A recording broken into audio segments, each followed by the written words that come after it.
My father, John Louis Amodeo, was born on March 29th, 1967, in St. Vincent's Hospital in New York City.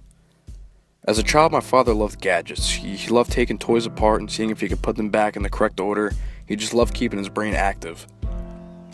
His parents are Maria and Richard Amodeo, and he has one sister, Elizabeth, and they were and still are always there for him.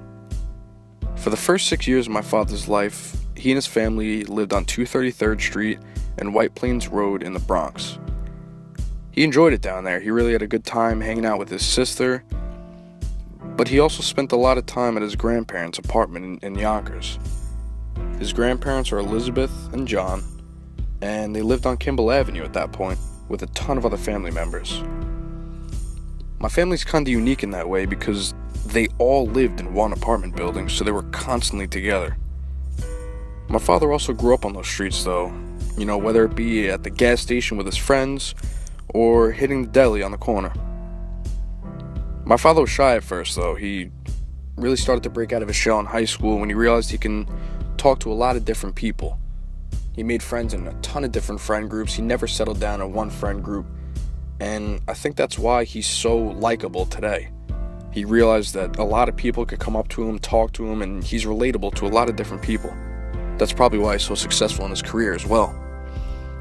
My father attended Salesian High School, and his teachers had a large impact on his life. He originally committed to Iona College, but he only ended up going for a semester because he met my mother, Judy Amodeo, and he was just so eager to start his life with her. He got married at a very young age. He was only 20 years old, and he needed to work 3 jobs, 7 days a week, to keep my family afloat.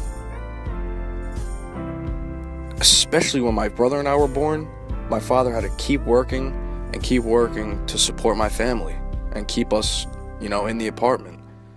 But he's kind of used to that because he's always been working. He's been working since he's age 12, and that's really all he's ever known. But that's why we love him. My father always puts his ass on the line for my family, and we just respect him so much. It's funny that his career is the way it is now. As a young child, he always loved money. He was just always around money. And for 29 years now, he's been working at a bank.